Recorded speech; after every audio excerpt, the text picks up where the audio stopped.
Consider Cannabis is not intended to be a substitute for professional medical advice, diagnoses, or treatment recommendations. Always seek the advice of your physician or other qualified healthcare provider with any questions you may have regarding a medical condition. I don't want that to happen, and I'm going to fight tooth and nail in Ohio for that to not happen. And I will say this time and time again, I do not want the patients to be forgotten. It's time to consider cannabis. I'm your host, Curtis. This is the 36th episode, and today we'll be sitting down with a returning guest, cannabis and MS advocate Lorrie Callahan. We'll be having a conversation that revolves around our experiences, concerns, and hopes for the Ohio medical program. But before we do, I want you to know how much I appreciate you, the listeners, for taking the time to consider cannabis as a viable option to treat your ailment. If you're listening today and you or someone you know is or has used cannabis as medicine and are willing to share your experience, please come on this show. Our last two episodes were patient testimonies that I found incredibly relevant in today's landscape, and I want to especially thank them and my other guests who have bravely shared their conditions and treatment experiences for the world to hear. It is a big ask, and when you come on, I take that responsibility seriously. The stigma dissolves as this medicine is talked about and normalized every day. There's still a lot of fear in the air, but a lot of progress has been made as well.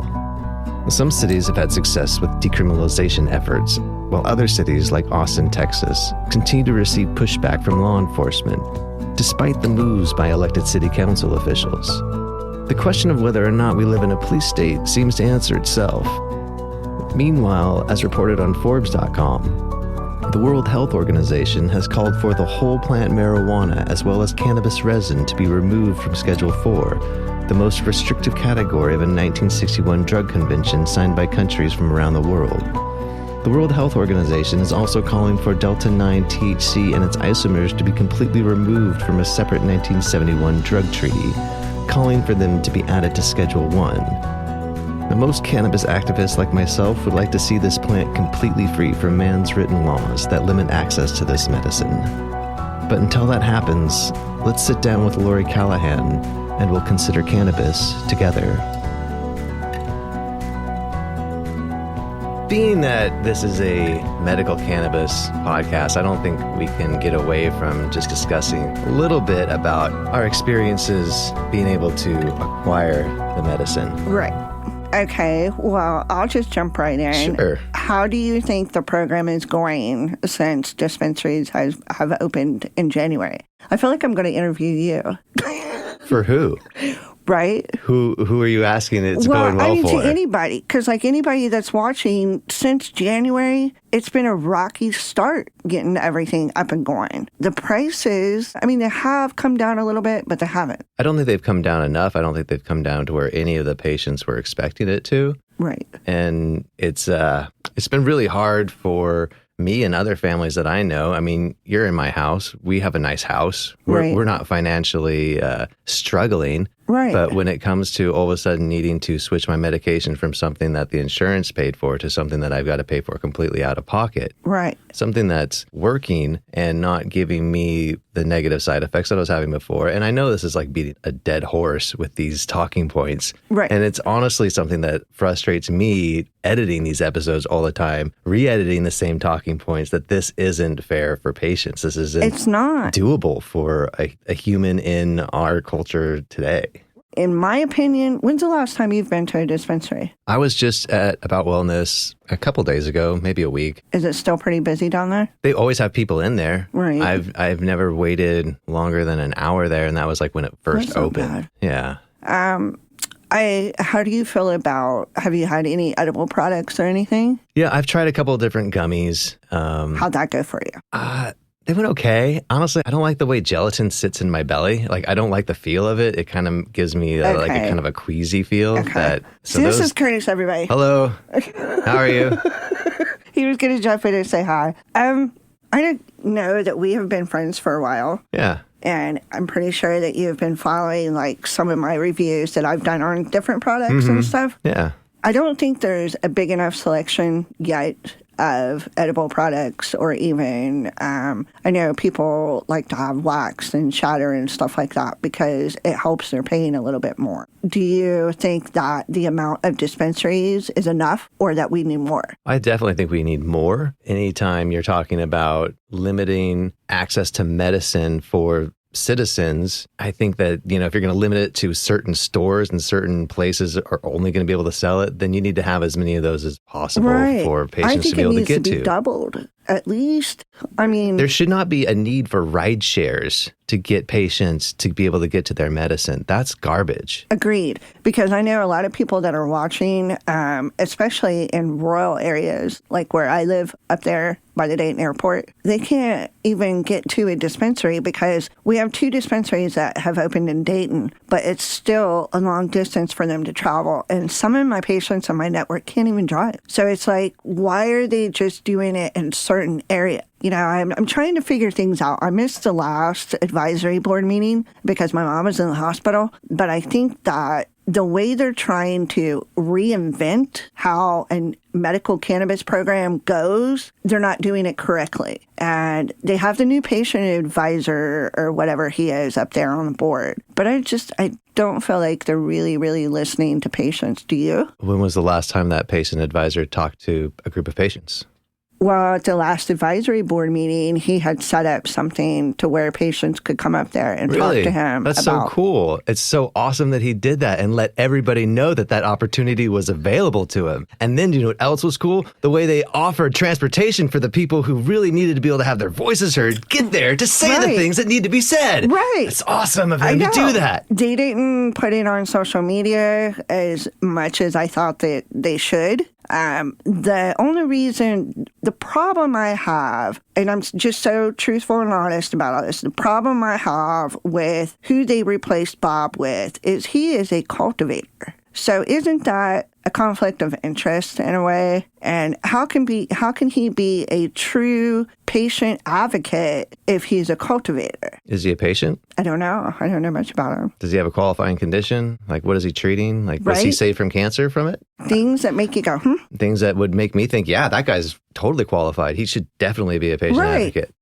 Because I don't have a problem necessarily if a grower is being a patient advocate if I knew that grower was a patient. Right. I agree. And I think a lot of the board members up there, they don't look at it from a patient standpoint. They don't. No, it's all money. It's been proven over they don't realize again. how much we suffer every single day with the illnesses that we have. And having that proper access and stuff, don't get me wrong, I'm thankful that we have access and stuff right now. I mean, I'm really, really thankful about that. I mean, kudos, Ohio, for, at least having some access. But they're putting too many restrictions, too many rules, too many regulations on these dispensaries and the cultivators. Like, they can't even communicate with any of us. How is that going to solve anything? How is that going to, help a patient if a cultivator can't reach out to somebody or they have to get approval from the state, to even have a social media page? I don't understand that. I don't see any other state doing that. But then again, Ohio wants to mold their, medical cannabis program into where other states would follow what we're doing. And to me, it's just a shit show. I mean, it is. But then it resorts back to, yes, we need to be thankful that we have access. I don't agree with some of the things that they're doing and they're still doing. I don't know. What do we talk about now? Well, what it feels like to me is the state of Ohio looked at a bunch of people who said, hey, this plant is helping us as medicine. This plant is helping us live a better life and get back on our feet and do the things that we need to do and not be addicted to opiates and other issue medicines. Right. And then they took that request and made a sandwich with it and then handed it to us and asked us to eat it with a smile. Yeah. That's what it feels like. I agree with that 100%.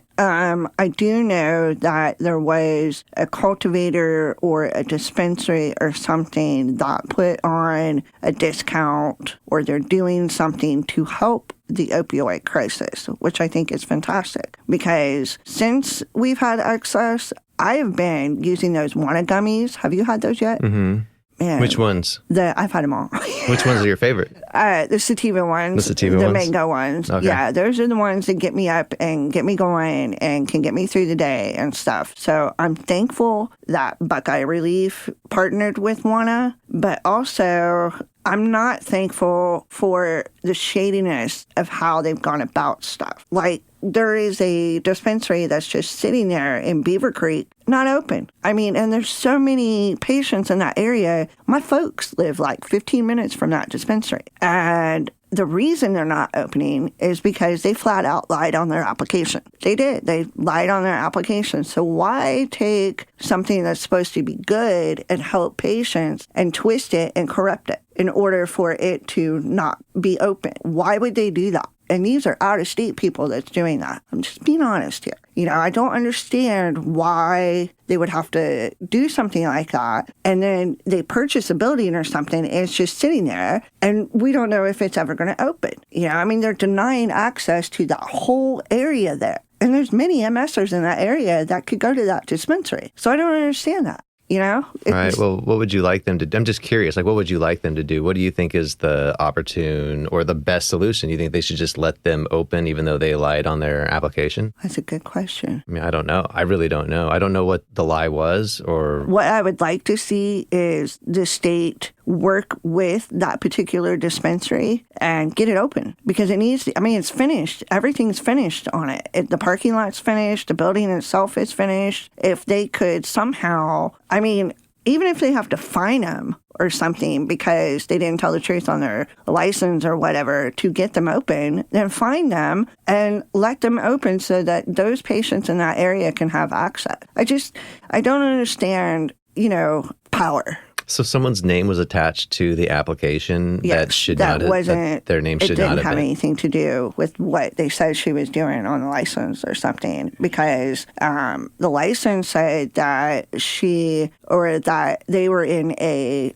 disadvantaged area or something, or it was like, you know, it wasn't a good area to where, you know how like certain areas in the state have, oh, well, certain people live here because they have more money and certain people live here because... It's true in every state. Okay, well... It's directly across from the Green in Beaver Creek. And the Green in Beaver Creek is a huge, huge shopping center. I'm sure you've been there. You've never been there? I may have. I don't know. Okay. Where's Beaver Creek? Okay. I don't know. Well, it's up there past like oh my God. Whereas, anyways, it's in Beaver Creek, and it's a huge shopping center, sort of like the outlet malls. Okay. That's what it's like. It's an outdoor mall and stuff. So it rakes in like people. It's got restaurants and it's got, you know, clubs and stuff there. And it's not in a disadvantaged area. So why they would put that on their application just to try to get their dispensary open is beyond me. Why do people in power feel the need to lie to get what they want? You know, I don't lie. You don't lie. I wasn't taught to lie about anything. I did that back in my teens. Like, if my mom asked me a question and I really didn't want to tell her the truth, I'm like, no, I didn't do that. But she eventually found out, and I got busted for the lie that I told. Right. You know? So these people that are in power, they are getting busted for, like, their lies that they're telling on their licenses, but it's not fair to the patient. It's not fair to the patients at all, because you're just doing nothing but harming the patients by being a powerful person that has a lot of money. Well, I mean, yeah, I definitely would put some blame on the people who lied on their application. Right. Absolutely, a percentage of blame goes with them, but another percentage of blame goes to the institution, it does. Our system, for saying, oh, well, those patients are going to have to suffer now, and it's your fault, and they're just going to have to know that it was your fault that was happened, because we're not going to do anything now to help. Right. Now, some of the dispensaries that I have gone into are very, very nice. I mean, they're very nice. Like, About Wellness is nice. I love About Wellness. It's a very, very cool dispensary down there. I don't like Mad River Remedies. I just don't like it. My biggest complaint about the dispensary experience so far has been me needing to check the harvest dates on my medicine. Oh, okay. Like, okay. Are you serious? Like, this is something you expect me to not know, or you just assume everyone doesn't know that after 90 days things start to degrade? Right. It's interesting you say that, because I had a patient on Instagram, as a matter of fact, purchased something from, I want to say Pure Ohio Wellness, and it was over 9 months old. 9 months old. So they bought CBN? Yeah. Why would you sell something if that was still even good? It mind boggles me. I get it that, a lot of these cultivators are just getting up and running, and they've got to get, the cycle after cycle after cycle. Right. But why would you sell something that is 9 months to a year old to a patient?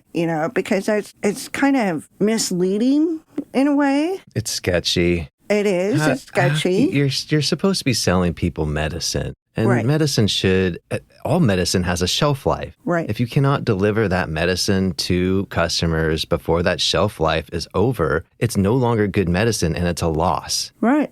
That's what it is. I know. I'm sorry that it's a baby program and that losses hurt, but patients need their medicine. I know. Now, what do you think about the 2 recalls that we've had so far? I'm glad they happened. Me too.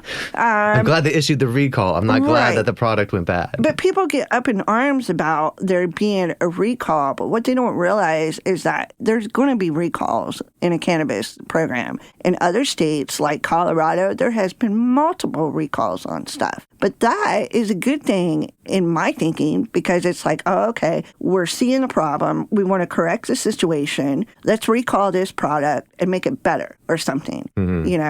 It's just a lot of things don't make sense to me about the whole program, but there are some good companies out there like Cresco, Ohio Clean Leaf. Let's see, Standard Wellness has got some good products. I know there's going to be more processors and stuff that are going to be putting out different products next year. I don't know did you see those granolas I got? I have seen the granolas. I saw them out about Wellness too. I've not bought them, but I was at least encouraged that it was at least kind of stepping away from the full candy faction of edible and a little bit more of a food substance that I might eat on a daily. I don't know, because I'm not a candy muncher. I don't want to eat candy all the time. That's just not really what I want to do. Right. I get that. The granolas, I was so excited for the granolas. I mean, they taste really good. They are effective for like a newbie or something. I had to eat like 2 or 3 of them before anything. Yeah. But what they had to do to get it through compliance by putting that thin sheet of edible paper on them, I mean, it looked like acid. I am not going to lie. It looked like acid. And that's what a lot of my patients in my network thought it looked like too. Wow. Because it's very, it's not a good look for the product. And why they couldn't just create something to stamp, in each of these, because like the Wanna gummy, it has THC on the little gummies, but I get that they're trying to, we have to make this child-proof medicine for everybody and stuff. I get that. It doesn't have to be appealing to children. But don't you think, hey, you're a responsible adult. I'm going to put my medicine up so that it's out of the reach of children. Yeah. I do know that they're working on packaging, like to where you can go into a dispensary and request that it be a non-child-proof container. Oh, that'd be nice. I do. I mean, there's people that don't have kids around. They don't need child-proof containers in their houses, and they've got brittle knuckles. Right. I don't have any kids, but a lot of my patients in my network have kids, but they're responsible about it. They have a lockbox, or they have a little stash box, or they have, something to put their medication in, and they put it up. But it's like the child-proof containers that they have for an MSer are so difficult to open. I mean, I know you can probably relate to that too. Don't you get, like muscle spasms or anything, or you have pain? I typically am able to get them open, but I have had 1 or 2 that have given me a bit of a... Which ones, if I may ask? Honestly, it's... Are we going to do a show no, and tell? No, I don't know if I had it. Hi, everybody. Thanks for tuning in for a little bit. It's Paradise Circus. You got to line up the arrows and then push it up. And for some reason, I can't seem to line up arrows. And I know it's probably something that nobody else in the world has a problem with, but that's the one that's giving me the most problem. As far as like grip strength, I'm okay with that. I do get inflamed sore knuckles, but so far it hasn't stopped me from getting my medicine. it's not going to stop any of us. If you think about it, the containers aren't going to stop any of us because I've had patients in my network take a freaking knife or a hammer or something to try to get the lids open. So if they are going to work on packaging to where we can go in and say, hey, I need a non-child-proof container, that would be great. I did hear through the grapevine that somehow somebody in Columbus is trying to get rid of all of the discount that dispensaries are supposed to. Yeah, I don't know why. I don't know if it came from a very good source, but if they do that, that's just going to make it more difficult for patients to even afford their medicine. Because I get a discount because I have indigent status on my card. And veterans, that's not going to change. What they're wanting to try to change is that dispensaries can't give out any discount, which is ludicrous. Because what about those people that don't have the indigent status or the veteran status? Because some of that stuff is, I'm looking at some of these people, I'm like, how in the hell are you affording all this stuff? It's too pricey still.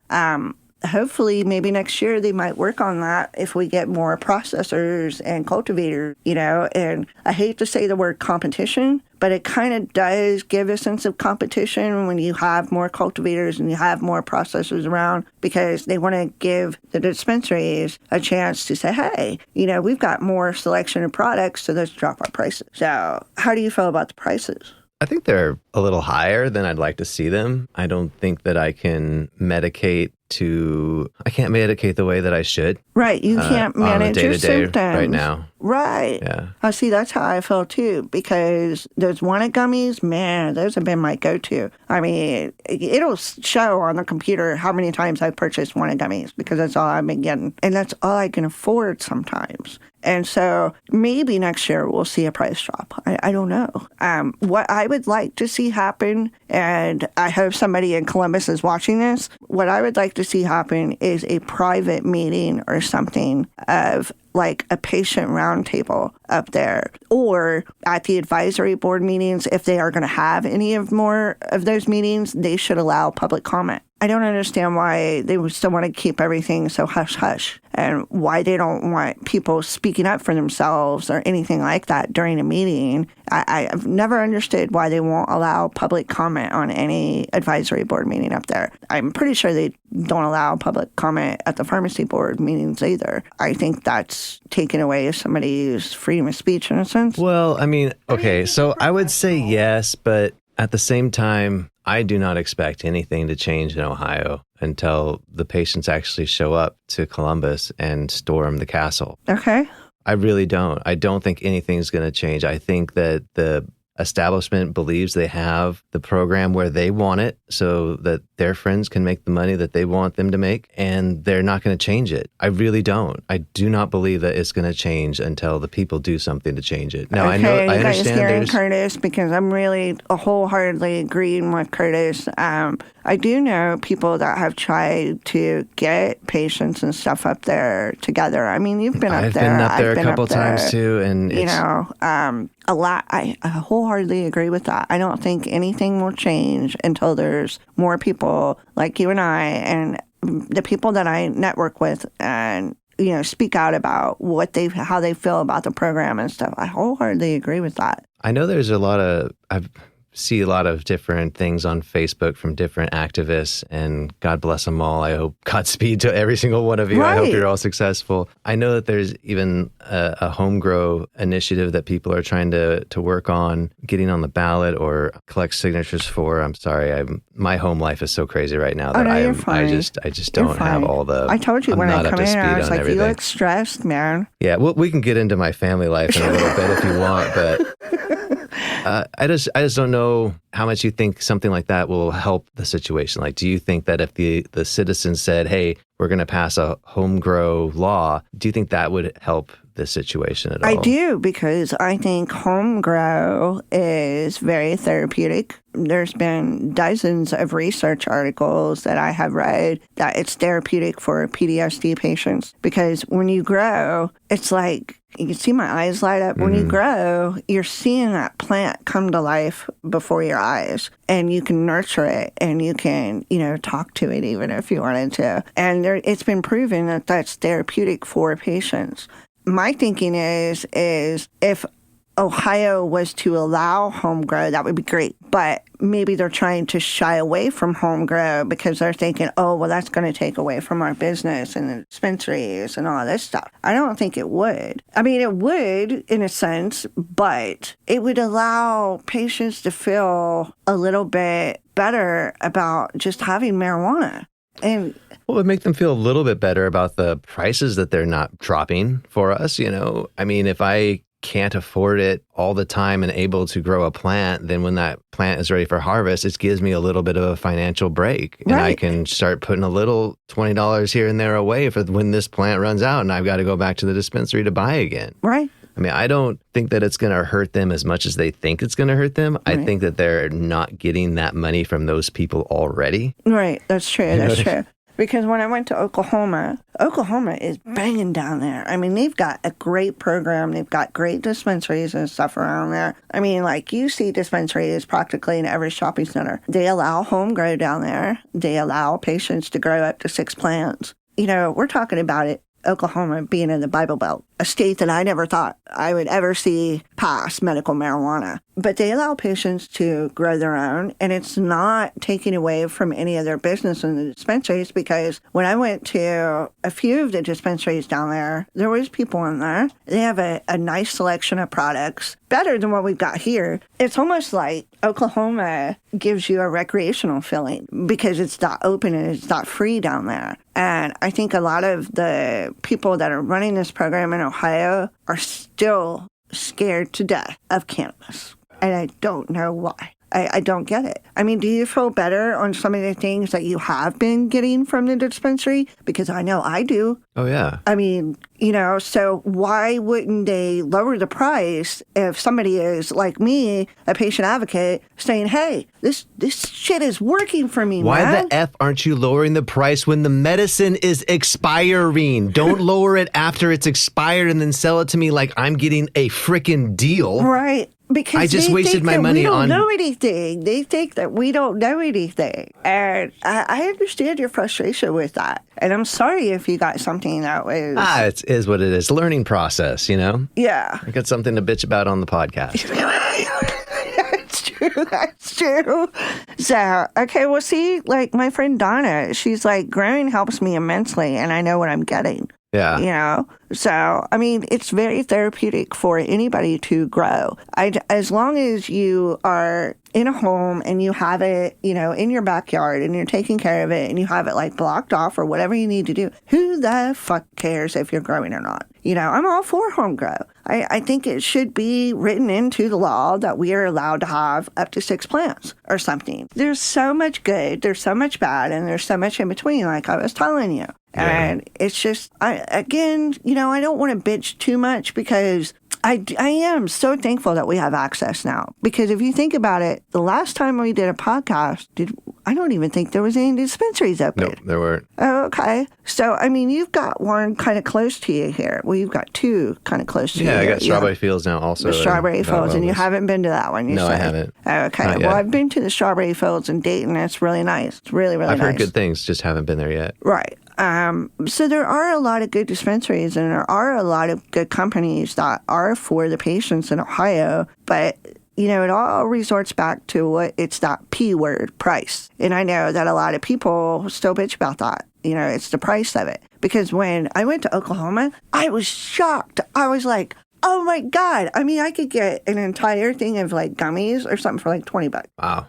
And they were doing RSO for cancer patients for a penny. Wow. I know. My friend Jason, him and his wife are cultivators down there in Oklahoma, had told me about that. Now, how amazing is that? Why can't Ohio... To me, that's the dream. Like, I wish I had money to buy a property to plant so I could just harvest it, make it to RSO and give it. I know. I wish I could do that. Well, I mean, from the places that I've toured here in Ohio, they do things by the book, like what Ohio is trying to get them to do. But I just still think we need more cultivators. I don't think there's enough cultivators or processors for that matter. I don't think we have enough. I mean, there is variety, but for me being an MSer and I treat myself with edibles, I don't think there's enough variety of edibles. Now, what do you use the most to treat your symptoms? Flour or concentrates or edibles? Your face is all lighting up. I typically purchase concentrate. Okay. Now, does that give you better relief than anything? It depends upon what I do with it. Okay. I gotcha. Yeah. See, I've had a lot of patients on my network say that, if they dab or something, that it helps their pain a little bit more. Everybody consumes differently. A little dab definitely helps the pain a lot more. Are the concentrates expensive? Because I haven't... was $70 for 586 milligrams of THC in less than a gram of sauce or live resin or whatever. Are you kidding me? $70 for that? No, not kidding. Dang. Do you think the black market is thriving more now than it was? I don't know. I have kind of cut any ties with black market just because I love my kids. And Me too. I appreciate anyone who's doing it. I don't want to judge anyone for going that route. It's just, I have so much issues. I mean, look at me. You walked in, you're like, hey, you look like you got anxiety. It's like, yeah, I got anxiety. So I can't do that stuff. No. We have so much fun together that it is probably going to make you feel better by the time we get done with this. Yeah. So, okay, now see, like Terry, she knows her grower. So she knows what she's getting and stuff. And that's awesome. And I think that if you have that situation... Right, and she's in Colorado, so... I don't believe in the fear-mongering that goes around about the black market because not all black market is created equal. You do have people who are compassionate to patients, who are doing home grows, who are giving to patients. And, right, which I think is fantastic. I do know that in some other states that have even recreational, that their black market is thriving. Yeah. Because of the tax that they want to put on the dispensaries and the products and stuff. Like California just increased their tax. And, shocking. California increased the tax. So it's like, how are they expecting to really, really try to make a legitimate business out of cannabis if they're just going to increase taxes on all these patients and people? And what are they doing with said money? See, that's what gets me. It's like they want to put all these taxes and stuff. Okay, you're getting all this profits and stuff from all this stuff. You're taxing people. But what are you really doing with the money? I would really like to dive into, I want to see some records. Some accountability for the states that have these medical programs. Stuff. What are they doing with all this money? What did they do with all of the money that they got from the people that won licenses and, have dispensaries and stuff? What is the state of Ohio doing? You just watch yourself there, Lorrie, because that's where people start killing people. Is you start looking for their money and see where they're doing with it, see what type of shady shit they're doing. They're like, you know what? It's true. It's easier just to make that person disappear. I can't help it. It just makes... I'm a question person. I've always been a question person.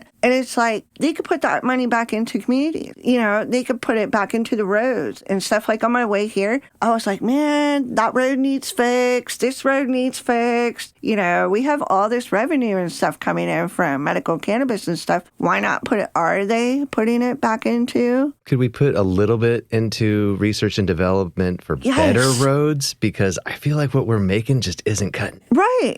Because I would love to see somebody do some, really, really good research on MS and cannabis and get it published, in my area. Maybe I should do that. I would like to have a nonprofit one day. Yeah. Because that way I could help so many people. If I had a nonprofit, I could supply MSers with air conditioners if they needed it, walkers if they needed it. I mean, you'd have to have like red tape to make sure that you're...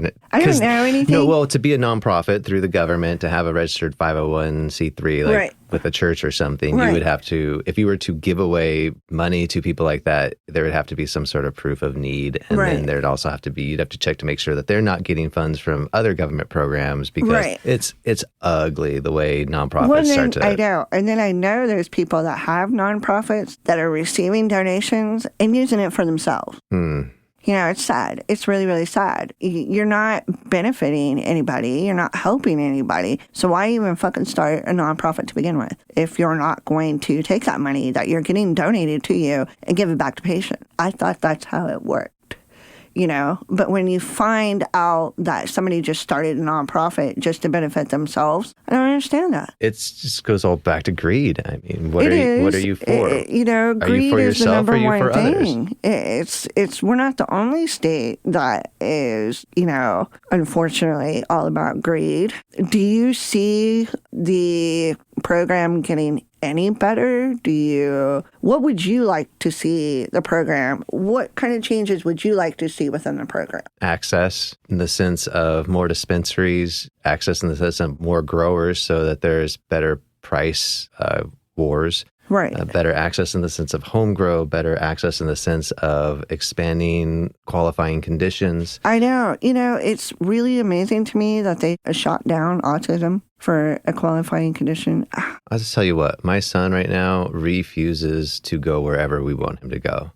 It's like almost like oppositional defiance or something. If we try to put our arm even close to near his shoulder, like, okay, son, we're going to go this way, he starts going the opposite direction. And he will just push with all of his might in his head against you and try to just refuse to go anywhere. We finally would get him into the door at the school, and then I'll see him bang against the window, slamming his hands, I don't want to go. And it's just like, it is incredibly difficult for me to watch this kid go through that and then it's going to make me cry. Force myself to put him through that because I don't want to do that. Right. If you know anything about me and my story, I'm a kid advocate. I do not want to see that kid be forced to do stuff he does not want to do. Right. So, yeah, when there's this plant that could chill him the F out and help him go with the flow, but nope. Right. No. And see, a lot of people will judge you because... They'll judge me for even thinking that. Right. I know. And I don't think it's all because we still have that stigma. But because they don't understand that there's the idea that you can have different ratios of CBD to THC and get different effects for different people for different symptoms. The lack of knowledge around this medicine is pitiful. I agree. The education is not there. I mean, it is there for patients like us because we take time to research it. And I don't think the people in power up in Columbus take time to research about all this stuff. I had a city council member once tell me, I've been to Colorado and California and dispensaries, so I know everything there is to know about cannabis. Really? I don't think so. I have used cannabis since my 20s or something, but for medical use, once you get into the medical research about it, it takes on a whole different meaning. It just does. I'm sure you've done a shit ton of research about cannabis. I have. I've learned quite a bit, and I need to get back into the program that on healer.com. Oh, okay. Yeah, I've been going through that, and I need to go through it all again, just refresh. Nice. But yeah, I've learned a lot. And the fact that there is this much information that they just don't want to look at is incredibly frustrating. Well, it's like Terry just said that autism is finally allowed in Colorado. So apparently they just now put that on their qualifying conditions list out there. Now, Oklahoma, they don't have a list. You can go in and get your medical card. Get a medical card. Yep. And brilliant. I know, isn't it? It really is. Like, oh yeah, this is medicine? Oh, okay. Well, then if this is medicine might help you, then you should be able to get it. Right. Oh, yeah. But I've heard, too, that when a state turns rec, that their medical program kind of dissipates, which I don't want that to happen, and I'm going to fight tooth and nail in Ohio for that to not happen. I don't want, and I will say this time and time again, I do not want the patients to be forgotten. And I know out in Oregon that their medical program has kind of dissipated. You can still get your medical discount. You can still get medical cannabis because there is a huge difference between medical cannabis and recreational cannabis. You can still get your medical, out there, but it's like they have no program. And I don't understand that. So it's like, I don't know. I've had these conversations lately with friends that everybody's just so rec. Recreational is great. I think it should be rec in all of the states and stuff. I just don't think that they should get rid of the medical program. That's important. That's why all this stuff started to begin with, was because of people like us. Can I ask you what to you the difference between medical flower versus the percentage? Just the THC percentage. I haven't used any flower, like smoked any flower, and I couldn't tell you how long. It's just been edibles. But there is a difference between medical. But in your opinion, what's the percentage marker that makes it go from medical to recreational? Just curious. Well, I've seen some recreational percentages be like 70-80% THC. For flower? Yeah. That's crazy. Yeah. I've never seen such good stuff. I don't think they should put a cap on THC percentage in Ohio, which is what they're doing. And some of the products, like the patches, have you had the transdermal patches? They're not a good fit for me. Why not? Well, for one, I don't like sticky stuff on my skin. My skin does not like that stuff. I get red and irritated. And even if it didn't do that, it just peels off my skin. I'm half Mexican. I got kind of oily skin, and it just does not stay. I wonder if, like, they're aware of people that might possibly have a reaction to transdermal patches. Well, yeah, we just don't use them. Like, right? You might want to find a different method. You know, I wonder what kind of adhesive that they're using. Maybe that's what, Probably a Band-Aids give me a rash too. So right. Whatever. Yeah. Well, I mean, it's better than an acid-looking granola. I mean, it is, I'm just saying, I think they could do a little bit better on presentation is kind of everything to me in cannabis, because there's a lot of pictures that I have seen of patients post their medication, and I'm like, what are these growers doing? You must love those little dime-sized nuggets that come in the tenths. Those must be your favorite. Right. Like, did they break them apart just so they could get more trichomes off of it? Is that what they did? I don't know. I have no idea. But there has been some really, really good-looking flower, like Cresco. Speaking of Cresco, do you know if they have Cresco products at Strawberry Fields? I have no idea. I'm going to stop by there. I don't want to go to About Wellness anymore. It's just personal reasons. Yeah, that's fine. And I have like 3 locations that are closer to me now, because there for a while I didn't have any dispensaries near me. It was just About Wellness. I forget where I was going with that. Must be a stoner moment. I totally forgot what I was going to say, Curtis. That's all right. Well, I want to backtrack just a little bit on your statement of the percentage that makes it medicinal versus recreational. So you're just saying really high percentages of THC is what makes it recreational.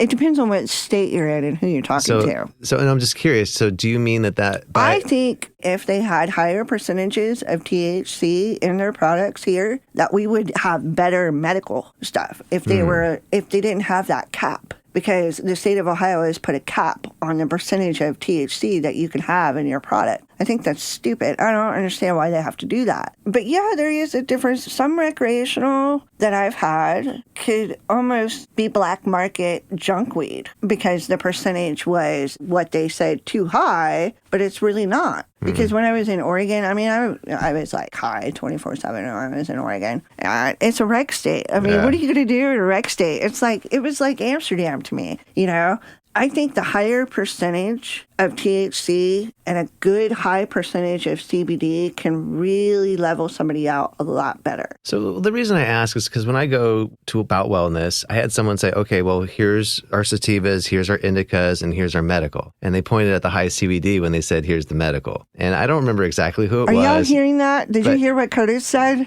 Yeah. Really? Yeah, they did. And so I was kind of curious, like, well, why? I mean, first of all, this is a medical dispensary, so all of this should be medicinal. And if it's not, why is you only have like 5 strains of your medicinal? I personally don't get what some people believe to be medicinal, some people believe just to be rec. Now, I agree that ultra high THC with none of the other cannabinoids in it doesn't really help a medicinal goal. My edible just kicked in, so that's probably why. Nice. That's awesome. So you are so blushing. Too cute. No, I'm hot in here. I'm actually a little bit hot in here. It's pretty warm in here. Let's see. I don't want the patients forgotten, but we can forget. That's my friend Brandon. We can forget about Ohio's medical board and start a new medical. That's true. It's all in the terpenes. Terpenes are where it's at. Yeah, because there's a meme that I have seen that has gone around for a while. It says, me going into a dispensary, ha ha, I know more than you. Do you feel that way when you walk into a dispensary, that you know more than some of the workers? I try to never assume I know more than anything. I usually believe that I can learn something from everybody I meet. Okay, I agree. So typically, I agree. Now, when it comes to, I walk into a dispensary and some young kid is behind the counter and, I've got 20 years on him and he's like going to tell me that he knows more about cannabis than me. I'll be like, all right, let's see what you got. Right. Let's hear what because I will filter it through what I know and I'll thank you for your time. I'm going to let you tell me everything you think you know. Right. Exactly. Everything you think you know. Because I've gone into a couple of dispensaries where they think they know everything and they don't. And they're misguiding people. I overheard a conversation in a dispensary. There was, bless her heart, an older lady, probably, I want to say in her 60s or 70s. She wanted a employee there to explain things to her. And like resorting back to what you said earlier when you walked in there, well, you got your sativas, you got your indicas, and you got your medical. That's all they said to this lady. Well, we have sativa and indica. What would you prefer? And I looked over and I was like, can't you explain anything to her about, what she's trying to purchase? Well, that's all we have is sativa and indica. But does she know what that means? No, she didn't know what that meant at all. You got to start with square one with these people. How the fuck do you even get out of here? Yeah. Because there's older people like my parents' age that know absolutely nothing about any of this. And if they're walking into a dispensary for the very first time, they want somebody that's knowledgeable on terpenes, THC content, CBD, everything. Because it needs to be a safe environment where they don't feel like, oh my gosh, I shouldn't even be talking about this stuff. It should be a welcoming environment where they're welcomed in there to ask any question that they need. And that person is going to answer them. It's just a lot of things that make you go, So let's see. The state does not require terp profiles. That's true, but it doesn't mean that that's not information we shouldn't be given. Right. But I think that not a lot of people still know what terpenes are. Yeah. I think that if you are serious about using cannabis as medicine, right, you know what terpenes are. Right. And you'll do the research yourself. If you really want to use this plant as a medicine, you're probably sitting at a computer trying to read everything you can about it, and terpenes is going to come up. Yeah. And the different effects each of the different terpenes have is going to come up, and you're going to learn about it. Mm-hmm. If you have no desire or care about the terpenes and you just want to go off a feel, God bless you. Godspeed. Right. Good luck. Right. You're going to have a hell of a time using this as an effective medicine day to day. Agreed. I think that I totally lost it again. It's awesome. That's a good edible, yo. Again. I'm stoned, and it's just, you have stoner moments. I don't care. Yeah. But it's a good feeling to have stoner moments when you're a patient, because don't you feel better having your card? I do, yeah. I do. I feel a lot better having my card. I see people on Facebook sometimes like, I'm not going to renew. Right. You can keep your card, you can keep your program. And I'm like, if that's what's good for you, then, Right. I'm going to renew. I don't think that they should charge the amount that they're charging for renewals, because I've seen some places that want to charge like $200 again for a renewal. Well, if your place is going to charge you the same amount for your first visit as your renewal, go find a place that is going to charge you less for renewal. Right. Pay that full amount again for them, and then next year you won't have to. I think a renewal should be like $50, Curtis. I think it should be like $50 for a renewal, because you paid that one-time fee to get your card. So when you renew it every year, I think it should be like $50 or $75. That's it. Can I be honest with you? I don't understand why we're renewing it every year. I don't agree with understand that too. Why my recommendation would somehow 365 days went by and now my life is completely different and I don't need my medicine anymore. Right. Oh, I'm sorry, that's just not what my life looks like. I agree. It's just more money that, all these places are bringing in and stuff, which is fine and dandy because, I wish success to everybody that's in the cannabis industry. I really, really do because, they're the ones that is making it possible for patients like me and you and all these people that are watching right now to even have access. So I want them to be successful. But in the same token, I'm going to switch conversation here. Sure. I don't want patients to go into a dispensary and be bullied. I am not going to be silent about this. I have said this on every single one of my lives I've done lately. I think there needs to be protocols put in place in dispensaries and even in cultivations for people that are being bullied. Can you explain to me what you mean people being bullied inside of a... I had an unfortunate incident at Terrasana where I was bullied. I didn't say anything to this person, didn't even look at this person, and it's all on tape that they just, got in my face and was saying something. I didn't have my hearing aid up that day, so I couldn't hear what that person was saying, which pissed me off. And I was like, man, if only I could have heard what they said, but I just tried to tune it out. But when you have bullies in the cannabis industry and they're patients themselves and they're bullying another patient, don't you think they should have some kind of penalty or something put on their card or, their card gets suspended or something? They have security there or? Well, they have security, but they didn't do anything. They didn't do anything. I mean, I know Terrasana I love everybody at Terrasana. They didn't know what was happening until I spoke up and said something. I was like, look, you need to keep us separate because this is going to escalate and I don't want it to escalate. So I'm just going to sit over here. It's like they have no protocols in place. I mean, I had a patient friend of mine that got bullied by a staff member at a dispensary. Yeah. And it's like, why? I'm always promoting kindness and compassion and stuff. And apparently there's just not people like that in the world. Well, I don't think that's entirely fair. What would cause somebody to bully that? Because, I've had to deal with bullies my entire life. I got bullied when I was in high school. I got bullied. Don't get me wrong. I'm not trying to stick up for bullies I get all. That. I just think that sometimes I react out of my hurt place. Okay. And I sometimes will even, if I'm in that hurt place before I meet the person and they walk up to me and start talking, I'm already in a bad place to interact with that person in a loving, compassionate way. Okay. The way I want to. Okay. And that's one of the biggest struggles I've been having lately is the fact that I can't seem to just be able to be compassionate and kind to people. I seem to be in this near triggered state a lot. And I know that's because of the stress in my family that's going on right now. But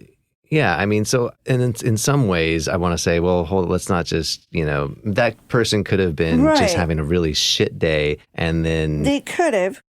I get that. But I don't know the situation. I'm just saying not a blanket statement that nobody out there is compassionate with each other because I want to be compassionate to people, but then I meet them. I love kindness. So I do. People don't really understand. I guess it's everybody's choice of how they want to react to things. Yeah.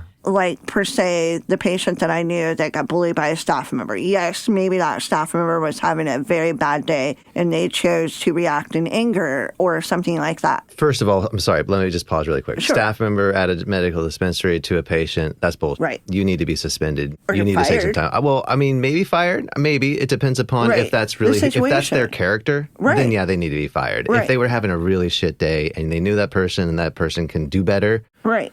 Punish them and make them do better. Right.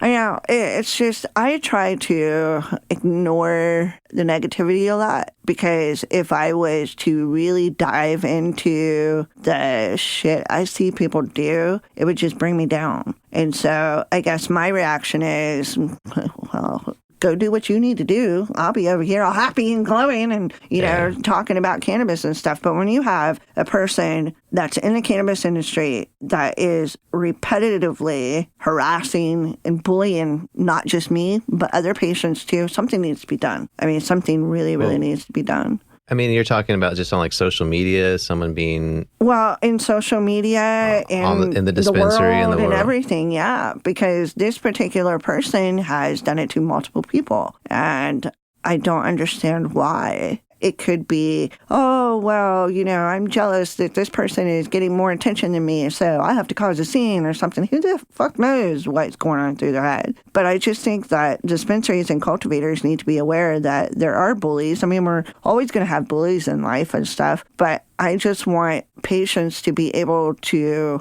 feel safe and comfortable when they're going into a dispensary. I don't want them to be bullied or harassed and stuff, I mean, I can take it. I've got, a heart for freaking... But it got to the point that day I was like, really? This is absolutely ridiculous. We're in a public space and you're bullying me, and... That's why people take out their cell phones, right? And start recording them acting like that. And like, this is going to go on social media. I should have done that. Yeah. I thought about that. They might have been mad at you doing it in a dispensary, but then at least maybe security would have walked over. They have it on security footage, because I had the general manager of Terrasana reach out to me, ask me if I was okay. And so that was really nice of him. Yeah. I mean, to show that they cared and everything. But yeah, that's my 2 cents on that. Let's talk about something else. Let's see. I hate MS, but I think it's what's giving your strength to fight the good fight. Respect. Well, thank you. Who said that? Deb. Hi, Deb. Let's see if we got any... Okay. I'm trying to what do you want to talk about? What about when patients have issues with their weights and measurements? We talk about people getting pen refills at less than what they paid for. Nuh-uh, really? Have you I'm all like, nuh-uh. Surely you've seen something on the Ohio Medical Marijuana Facebook page or whichever Facebook page it is that Well, my mom's been we sick. Complain on. Well, my mom's been sick, so... For the past month, I haven't really been... Anthony Cordell? Yeah, I know who you're talking about. I've never met them. I don't know their politics or anything like that. I just have seen posts with pictures from patients who are like, who do I talk to about this? And I know that he's tried to email people in the past and doesn't seem to get a lot of...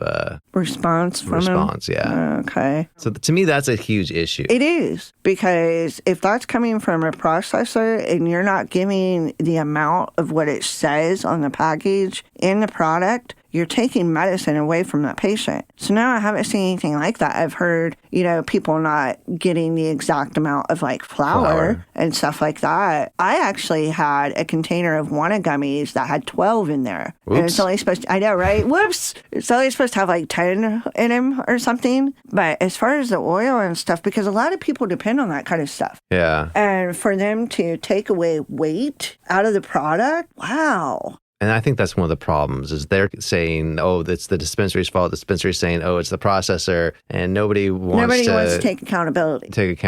Right. So, I mean, if you take enough tenths of a gram out of a syringe. Right. So it seems very likely to me that that's what they're doing. Not measuring what they say they're measuring and then taking that excess for a different purpose. See, that makes me want to tour a processor now. I should try to do that, and you should go with me. Look, if they are in sealed containers that you can't see at the dispensary, then how is it the dispensary's taking it out? Right. That's a very, very good point. So it's got to be something at the processor who's making it and sending it to the dispensary. I don't like the pre-packed stuff. I don't like any of that. I don't like that I can't see anything in the packages. That's garbage, especially when it comes to a syringe that should have a certain measurement. I know one patient that's a really long time friend of mine actually went and got, it was a syringe or something, and it was supposed to be labeled with the little measurements or whatever on it. And that's what they showed him in the dispensary. That's what it looked like. But when he got home, it didn't have that on it. So how are they getting that through compliance? Didn't have how many? I know, right? Didn't even have the measurements on the... It didn't have it on the... Well, how are you supposed to even believe that that's what's in it? I don't know. It's almost like, these people... Now, look, I want to tell you that I'm grateful that I have a legal means to acquire this medicine. Right. Me too. But it's almost as if the people who've given us this program want us just to sit back and say, thank you so much for giving me this program. Oh, I should shut up about complaining about what you're not doing right and the fact that I don't even have a way to make sure I get my money's worth. And not complain about it and not do anything about it. That's why I'm doing a live video and stuff. Hey, Matt. Okay, I've got to do another podcast with Mid tonight. Nice. That's why I think whoever it was that put me in the category of being an advocate, I'm glad that they did. And I don't know who did that because I have brain fog. So whoever it is, thank you. But I think it's important and imperative that I open my mouth about the good, the bad, and the ugly on anything regarding Ohio's program, because how else are we going to know about any of this unless people like you and I, don't say anything? I mean, you have a really good outlet here, Curtis. You have a really good platform and you're doing really great and you need to do a lot more of it. You really, really do, because that's how you're going to get the education out. That's how you're going to get, hey, this is what's going on, out there. I have such much respect for you and what you do in the podcast. Why do you think I'm back? I guess that's why. We have so much fun when we're just sitting here talking, and it's, good for these patients to see too. Okay, so you came on the second or third episode, and you brought a little vape pen with you. Oh, yeah. And you passed it over to me, and it was the same vape pen. It looked like the same type of vape pen that I saw at the State House not too long ago, which was just like a CBD vape. So I was like, okay, great. Took a couple hits, and then my mind just went, when you're talking to me and I'm like, what is she saying? Who the hell is she? Why is she in my house? How did I meet her? Why are our paths crossing? Who is she? Is she the devil? No, she can't be the devil. No, okay, she's got to be an angel. Is she an angel? Nope. She's just a human. Who is this? I got you fucked up on the last podcast. You did. I really did. You're welcome. Yeah, no, thanks for that. Because that was like first times I'd actually had THC in years and years and years. So that was an interesting experience. I remember which vape it was now. And if I can remember correctly, I think it was either Gorilla Glue or it might have been Blue Dream in it. But I had smoked that all the way to your house. I remember that. You were just, I remember you were going off on something and then you were like, yeah, man, we're getting into it, man. Yeah, what do you want to talk about now? And I was just like, I have no idea what we've even talked about. But we had such a great time. I mean, it was just so fantastic. Yeah. So share this if you want, guys. I mean, it's so much fun sitting here talking to Curtis. And I have a tremendous amount of respect to podcasters like yourself and Midtoker and a lot of people that I know, because I think podcasting is a very, very good outlet to get education out and just to sit around and have a great conversation. Because if you think about it, that's where it all starts. Because I will never forget getting that first cannabis shirt from Jennifer Murray, and it says "Start the Conversation" on it. And I have lived by that for the past few years, because that is the biggest thing you can do to help spread the knowledge about cannabis, is just simply talking about it. Yeah.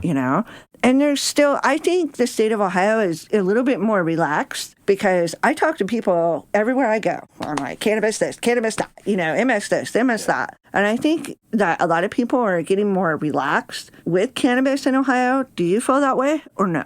I think so. Okay. I do think so. There's definitely still some holdups who just, they need to be educated. Right. And they need to be able to have open-minded conversations. And that's the biggest thing to me. I'm willing to talk to you about everything I've known, but if you're coming at me and you got a closed mind and you already know what your mind is made up, then I don't really have much to say to you or want to spend that much time talking to you.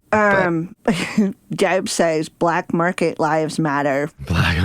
Which he does. Midtoker put that in the last podcast that I did with him, because unfortunately, because of the prices and the prices of the cards and stuff, black market lives do matter. Because, you can get it a hell of a lot cheaper, but at the same time, do you really know what you're getting? That's scary. That's really, really scary, because I've gotten stuff. Vapes. Right. Like the dank vapes and stuff that I've been, that was caused by vitamin E being put in the cart. That's what they say. That's not good, man. That's really not good. No, it's not. I stay away from the vapes now. I don't do vapes anymore. I don't vape oil at all. So I had to I was like, you know what? I don't even know. They make me cough too much.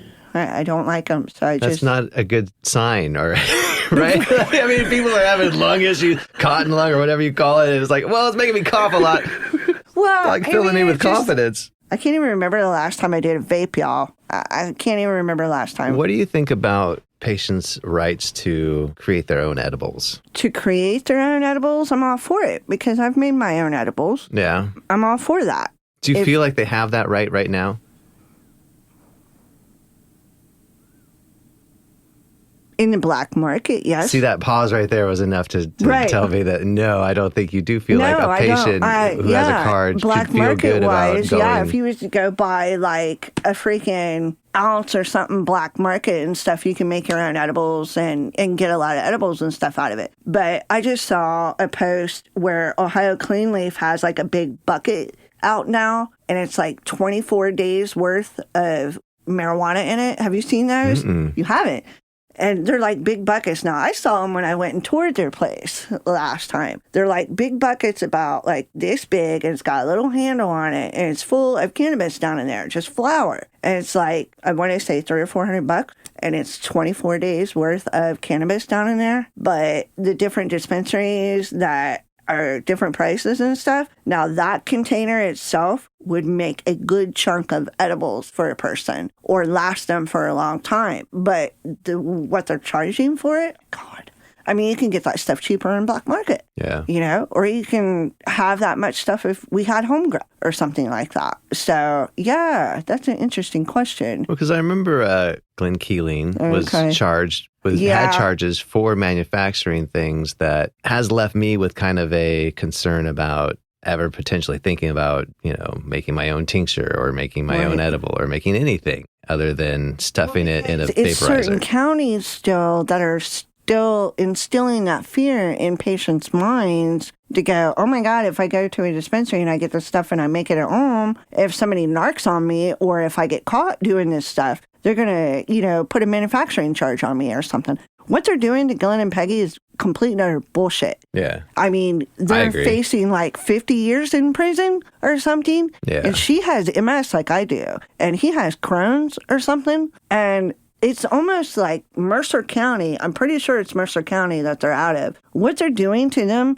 it's like, it's ludicrous because it's almost like this hotshot prosecutor or something is trying to make an example of, oh, okay, yeah, you can still have this stuff, but we're still going to charge you for it. Now their case has been dragging on for like 2.5 years. It's insane what they're doing to him. Why? It's ridiculous. Why? It's like Lance Glore out in Washington. He is out there in prison for, you know, non-violent cannabis offense. It's stupid. It's really, really stupid. Nobody should go to jail or prison for medicating themselves with a plant. I don't believe in that at all. I mean, we're all taking a huge risk by doing all of this. We're still taking a huge risk. Mm-hmm. But it's a good risk that I'm willing to take to get education out there about cannabis and MS and stuff. But what they're doing to Glenn and Petty, oh, God.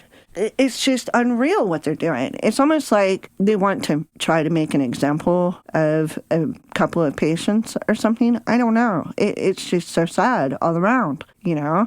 People are still getting arrested for this plant. And it saddens me. It really, really saddens me. Does law enforcement not have anything else better to do? Right now, it's a bipartisan agreement that it needs to be changed. I mean, there's some Republican holdouts still, but for the most part, in America with the citizens, it's bipartisan. Yeah, this is stupid. It shouldn't be like this anymore. Right. And in a time in America when we need something to bring us together, don't you think it's going to go like, what is it? When is the election? November 4th or whatever? So it's going to be October 31st. Trump legalizes it just to get all the votes. Now we're getting into politics. See, I don't talk politics. No, I don't talk. But I understand what you're saying, though. Yeah, I don't believe. I'm not a Republican or a Democrat. I'm a believer that the American presidential election is nothing but a reality game show for billionaires, where they get to watch and then they get to pick who they think will be the best candidate to keep us arguing amongst ourselves and let them keep all their money. Right. That's it. And it's just, we could go into politics about, you know, cannabis and stuff. You know, I know politicians that smoke weed in other states, in illegal states, and yet they're still trying to, you know, say, oh no, well, you can't use this. So why is it because these people in power can get away and do with whatever they want, but they won't allow patients, sick patients, to have access to a life-changing plant? Yeah. Because if I wasn't on CBD and cannabis and all this stuff, I don't think I'd still be doing any of this stuff. This is the best I've felt in a long, long time. And I want to continue to do what I'm doing. I want to be able to get up and walk every day. Yeah, I've got my bad days. Who doesn't? But I'm not on a shit ton of pills anymore. And surprise, surprise, I am now off my Ambien, which I've been trying to get off for a few years now. And it's all because I've got a consistent regimen of edibles and I'm taking valerian root. Have you ever heard of that? Yeah, I have. Man, It's working I for you. highly It's doing suggest to you people that have insomnia to get valerian root, and it really, really helps put you to sleep. It really, really helps. How's the wake up? That got me off my Ambien. So thank you, Donna, because she's the one that turned me onto it and sent me some of it. So you don't feel groggy in the morning with it or anything? No? That's good. And I mean, the only thing that wakes me up in the middle of the night, I mean, I have a touch of insomnia here and there, but it's mainly pain or muscle spasms. I get that electric shock thing, pain in my arm. You can relate to that kind of pain, can you? Yeah, I know all about that nervy zing. I don't know what else to call it, but it kind of zips through your body and it just doesn't feel right. Yeah, so that's the only thing that wakes me up, because like I was up the other night because of that. And when that happens, I have to get up and I have to stay up. But valerian root, you should try to get you some valerian root if you've got insomnia problems or something, or sleep problems. I have PTSD, so it's, you know. Well, let's talk about, do you want to talk about PTSD or no? What do you want to talk? I don't know if we have enough time to really get into PTSD. It is already 12:12. Hi, Anthony. How are you? Hi, Deb. Hi, everybody. Thank you so much for watching. I'm sitting here doing a podcast with my friend Curtis. What do you want to talk about PTSD about? Because I have a lot of patients in my network that have PTSD. What would you recommend as a PTSD patient to help them? I'd like to hear from them to find out what could help me, just to be honest with you. Because originally I was approved for chronic pain. Okay. And I had a bipolar 1 diagnosis. Okay. Well, you know, repressed memories come up and all this other stuff. And it's like, oh, no, you have PTSD from childhood sexual abuse. Okay. So that's kind of just my reality. And I'm working through... Right. Well, there's more things in my life that I have PTSD from, but we'll just stick with that for now and say that there are so many things that trigger me throughout the day that I'm having a hard time feeling like I'm able to function or master the medication. Mastering what it takes to medicate PTSD successfully has been different for me ever since I had those memories come up, and I've been wading through water and getting myself back into a normal life. I feel like all the progress I made on finding the right dosaging and everything for me just got F. And I'm kind of feeling like, okay, let's try again. Let's find what's going to work for you in this. I have so many patients in my network that could learn a tremendous amount from you because they suffer from PTSD. And I think it is a very important subject to talk about. I know that a lot of people have triggers and they can't talk about it, but I think it needs to be talked about.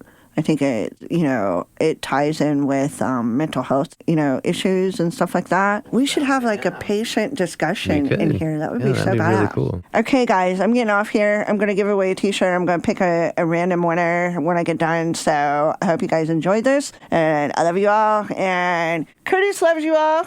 Thanks for watching. So thanks for watching, guys. I will catch you later. Bye. Do you have anything else you want to say to our listeners who are considering cannabis today? Just do it already.